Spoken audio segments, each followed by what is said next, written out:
Atención, El Salvador. Durante casi 2 años se escondió en su propio país, convencida de que nadie más la estaba buscando. Se equivocó. A miles de kilómetros de distancia, en las oficinas de Interpol, su nombre seguía apareciendo en una lista que nunca se cerró. Y el jueves 26 de marzo, esa lista finalmente la alcanzó.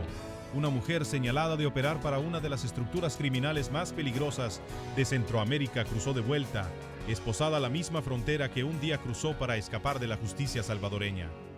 Su nombre es Siria Grisely Figueroa Hernández.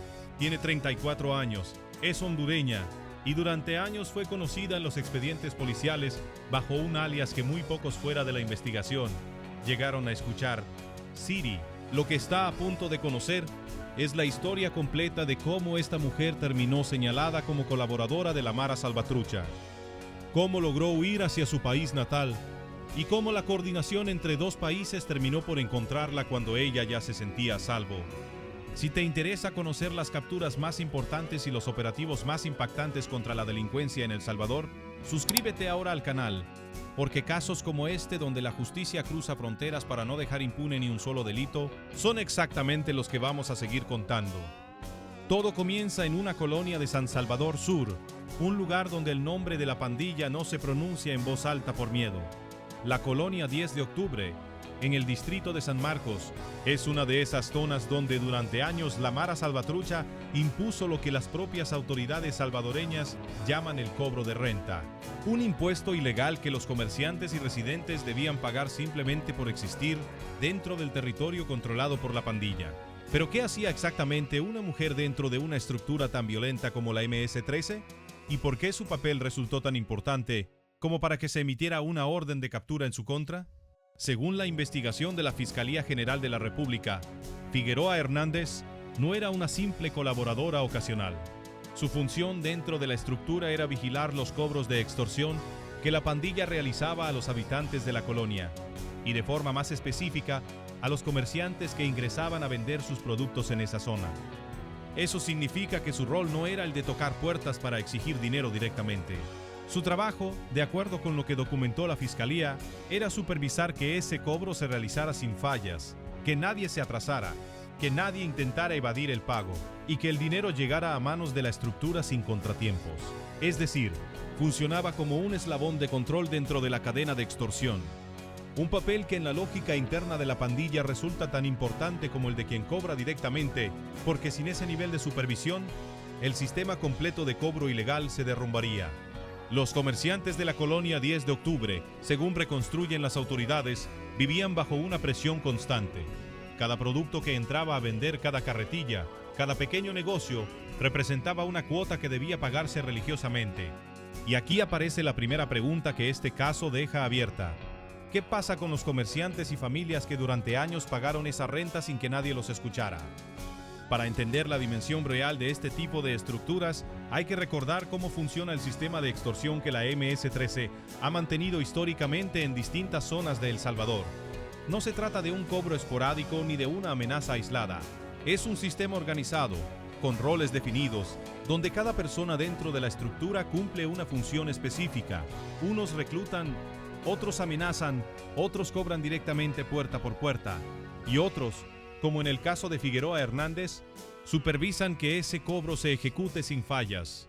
Es precisamente esa organización interna la que ha hecho tan difícil para las autoridades desmantelar por completo estas redes, porque no basta con capturar a quien toca la puerta, hay que llegar también a quienes sostienen la estructura desde otros niveles.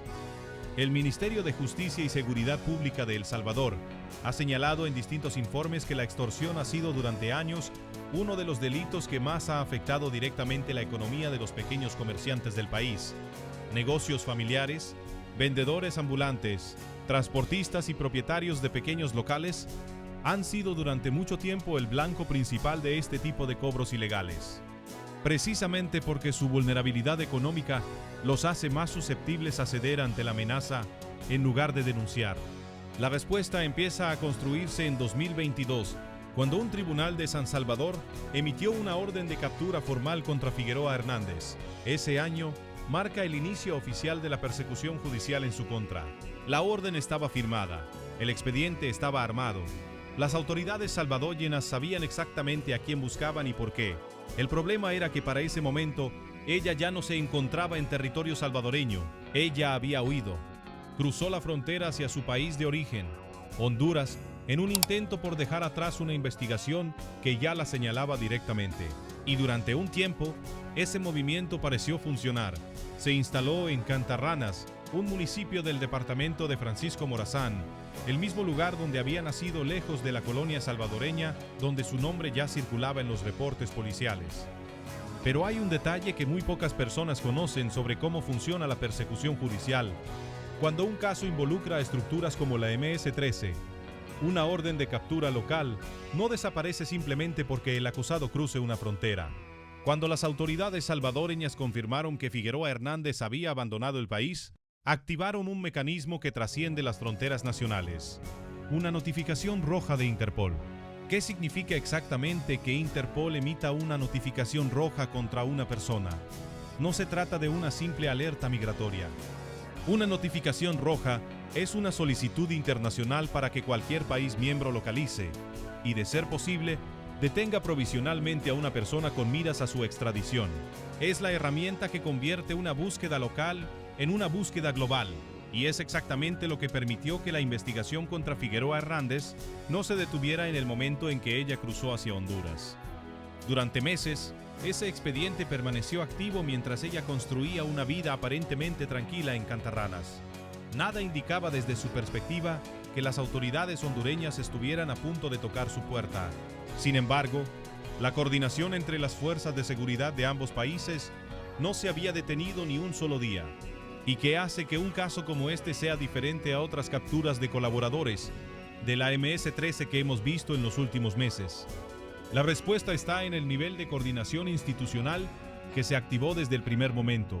No hablamos únicamente de la Policía Nacional Civil de El Salvador actuando de forma aislada, sino de un engranaje que conecta a la Fiscalía General de la República, la Oficina Central de Interpol y las policías locales de un segundo país. Este tipo de casos, cuando se resuelven con éxito, suelen convertirse en el modelo que las autoridades replican para perseguir a otros prófugos vinculados con estructuras criminales similares, como ocurrió meses antes con otra mujer señalada por vínculos con la pandilla, cuya localización también dependió de una notificación roja internacional. Ese patrón de fugitiva localizada mediante cooperación internacional no es casualidad. Refleja un cambio de estrategia en la manera en que las autoridades de la región enfrentan a estas estructuras. En lugar de limitarse a esperar que el sistema judicial local actúe, se ha priorizado activar herramientas internacionales desde el primer momento en que se detecta que un sospechoso ha cruzado una frontera. El 30 de mayo de 2024, esa aparente tranquilidad se rompió por completo. Elementos de la Policía Militar del Orden Público de Honduras llegaron hasta Cantarranas y la capturaron después de que la notificación roja de Interpol se activara y permitiera ubicarla con precisión.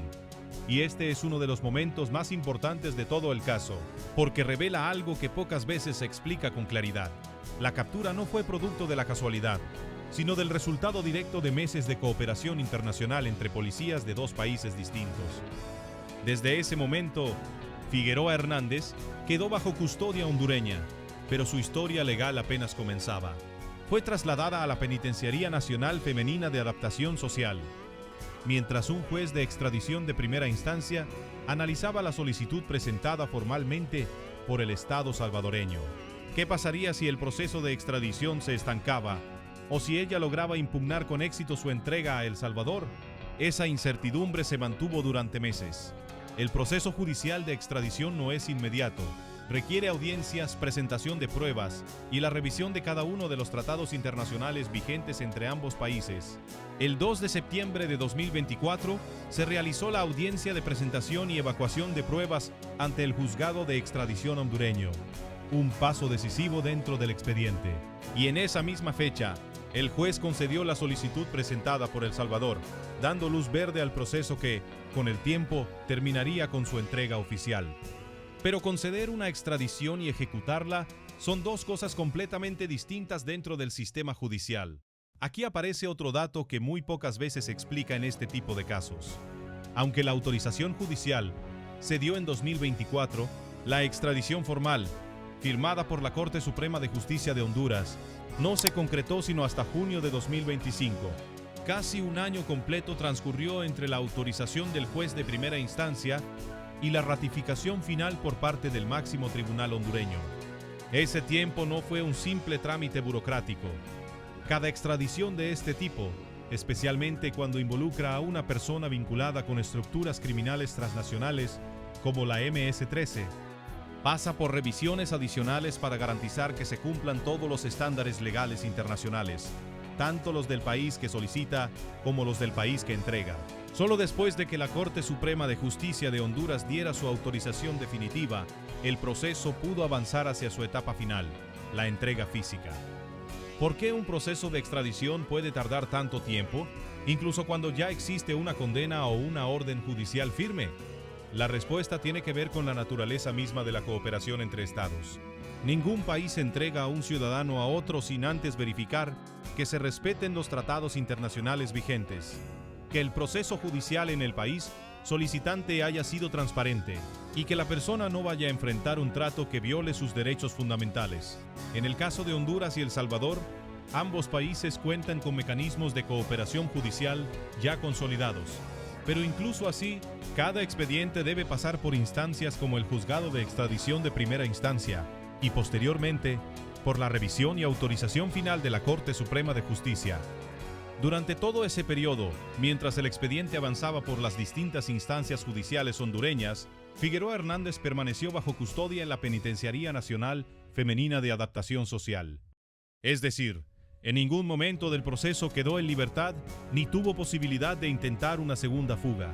Desde el instante de su captura en Cantarranas hasta la entrega física en la frontera, permaneció bajo control estatal, un detalle que las autoridades destacan como clave para garantizar que la extradición finalmente se concretara sin contratiempos. Y aquí es donde debemos detenernos, porque lo que ocurrió el 26 de marzo de este año es, sin lugar a dudas, el momento más importante de todo este expediente. Ese jueves, en la frontera terrestre de El Amatillo, en el departamento de La Unión, agentes de la Dirección Policial de Investigaciones de Honduras, a través de la Oficina de Interpol Honduras, entregaron formalmente a Siria Griseli Figueroa Hernández a la Policía Nacional Civil de El Salvador. Imagínese ese instante. Casi 2 años después de haber cruzado esa misma frontera en dirección contraria, buscando dejar atrás una acusación que la perseguía, ella regresó al lugar exacto de donde había huido, pero esta vez sin ninguna posibilidad de escapar. No hubo negociación, no hubo margen de maniobra. El expediente que se abrió en 2022 finalmente se cerraba en ese puente fronterizo, con la entrega física de la persona que las autoridades salvadoreñas llevaban años buscando. Pero, ¿qué la espera ahora que se encuentra bajo custodia salvadoreña? ¿Cuál es exactamente la condena que enfrenta por su participación en esta estructura de extorsión? De acuerdo con información oficial de la Fiscalía General de la República, Figueroa Hernández fue extraditada para cumplir una condena vigente de 10 años de prisión por el delito de extorsión agravada. Es decir, no se trata de un proceso que apenas comienza. La condena ya había sido dictada por los tribunales salvadoreños, y lo que restaba era precisamente lograr que la persona señalada fuera puesta a disposición de la justicia para cumplirla. 10 años. Ese es el tiempo que la justicia salvadoreña determinó como respuesta a su participación en el cobro ilegal de renta contra comerciantes y residentes de una colonia entera. Para las familias y negocios que durante años vivieron bajo la presión de esos pagos obligatorios, esta cifra representa algo más que un número. Representa la confirmación de que quienes sostenían ese sistema de control también pueden terminar tras las rejas, sin importar hacia qué país hayan intentado escapar. Y aquí surge otro ángulo que pocas veces se explora en este tipo de casos: el hecho de que la acusada sea de nacionalidad hondureña operando dentro de una estructura criminal salvadoreña. Este detalle no es menor. Confirma algo que las propias autoridades de la región han señalado en reiteradas ocasiones. La Mara Salvatrucha no reconoce fronteras nacionales. Sus colaboradores, sus estructuras de cobro y sus mecanismos de control se extienden más allá de los límites de un solo país, lo que obliga a que la respuesta institucional también sea necesariamente transnacional. Las autoridades salvadoreñas han sido enfáticas en destacar que este caso es un ejemplo directo de cómo la cooperación entre países del Triángulo Norte de Centroamérica puede desarticular la sensación de impunidad que durante años protegió a quienes colaboraban con estas estructuras criminales, incluso después de haber cruzado una frontera internacional. Voceros de la Fiscalía General de la República subrayaron que se mantiene una política de cero tolerancia frente a los delitos de extorsión, sin importar si la persona señalada logra salir del país donde cometió el delito. ¿Qué consecuencias podría tener este caso dentro de la propia estructura de la MS-13 que operaba en la colonia 10 de octubre? Cuando una pieza de supervisión, como la que ocupaba Figueroa Hernández, desaparece de la cadena de mando, la estructura completa se ve obligada a reorganizarse. Alguien más debe asumir esa función de vigilancia sobre los cobros, lo que en muchos casos genera fricciones internas, desconfianza entre los propios miembros e incluso oportunidades para que las autoridades identifiquen a los siguientes eslabones de la cadena mientras la reorganización ocurre. Es, en cierto sentido, un efecto dominó. Cada captura de este tipo no solo saca a una persona de circulación, sino que desestabiliza temporalmente el funcionamiento del sistema de extorsión completo. Este tipo de golpes a la estructura de cobro también tiene un efecto directo sobre los propios comerciantes de la zona. Cuando una figura de control es removida, existe una ventana de tiempo en la que las presiones sobre las víctimas pueden disminuir, mientras la pandilla reorganiza internamente quién asume las funciones vacantes. Las autoridades reconocen que este efecto no es permanente, pero sí representa un respiro momentáneo para quienes durante años vivieron bajo presión constante. La captura y posterior extradición de Figueroa Hernández también se enmarca dentro de una tendencia más amplia que las autoridades de la región han documentado en los últimos meses. El incremento en el número de solicitudes de extradición relacionadas con colaboradores de pandillas que buscan refugio en países vecinos, Honduras, Guatemala y en menor medida otros países de la región, se han convertido en destinos frecuentes para quienes intentan evadir procesos judiciales abiertos en El Salvador, lo que ha obligado a fortalecer los canales de comunicación entre las fiscalías y las oficinas de Interpol de cada país. ¿Qué significa esto para otros colaboradores de estructuras criminales que hoy podrían estar escondidos fuera de El Salvador pensando que ya están a salvo? El mensaje que deja este caso es claro: una orden de captura local, respaldada por una notificación roja de Interpol, no caduca con el paso del tiempo ni se detiene en una frontera. Puede tardar meses, incluso años, pero el mecanismo de cooperación internacional sigue activo hasta que la persona buscada es finalmente localizada. Este caso, además, no aparece de forma aislada. Se suma a una serie de acciones recientes de coordinación entre la Fiscalía General de la República, Interpol y las policías de países vecinos, enfocadas específicamente en desarticular las redes de apoyo que sostienen a la MS-13 fuera del territorio salvadoreño. Cada colaborador capturado en el extranjero representa, según las propias autoridades, un golpe directo a la capacidad de la estructura para sostener sus sistemas de extorsión sin consecuencias. Actualmente, Firia Griseli Figueroa Hernández permanece bajo custodia de las autoridades salvadoreñas, a la espera de ser presentada formalmente ante el tribunal correspondiente en San Salvador, donde deberá responder de manera definitiva por los cargos de extorsión agravada que ya cuentan con una condena firme de 10 años. Su caso pasa ahora de ser un expediente de búsqueda internacional a convertirse en un proceso de cumplimiento de pena dentro del sistema penitenciario salvadoreño. Para los comerciantes y residentes de la colonia 10 de octubre, en San Marcos, San Salvador Sur, esta entrega representa el cierre de un capítulo que llevaba años abierto. Durante mucho tiempo, convivieron con la certeza de que quienes vigilaban el cobro de la renta operaban con total impunidad, incluso cuando lograban escapar del país. Hoy esa certeza ha cambiado. ¿Y qué papel jugará este caso en los próximos procesos de extradición que la Fiscalía General de la República tiene en marcha?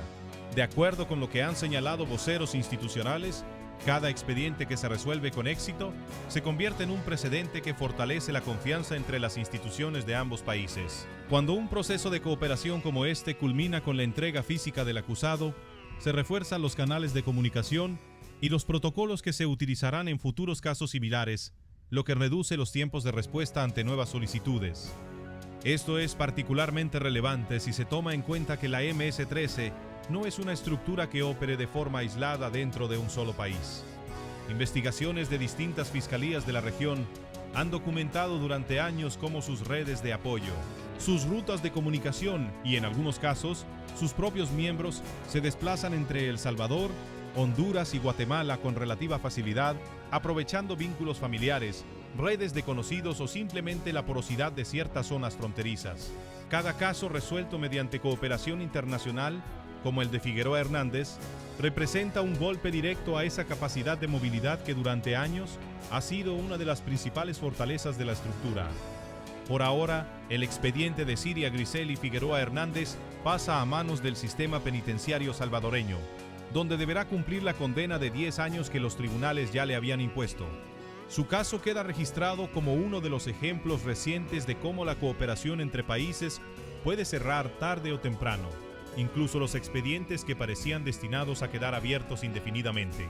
Lo que este caso demuestra, en definitiva, es que la lucha contra la extorsión y contra las estructuras que la sostienen ya no depende únicamente de lo que ocurra dentro del territorio salvadoreño.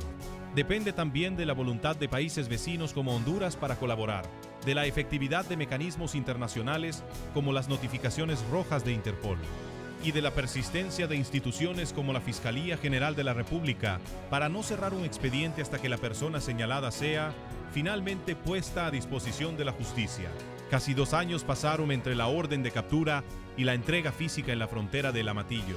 Casi 2 años en los que Siria Grisel y Figueroa Hernández probablemente creyó que había logrado escapar de su pasado. Pero el expediente nunca se cerró, la notificación roja nunca se retiró y la cooperación entre ambos países nunca se detuvo.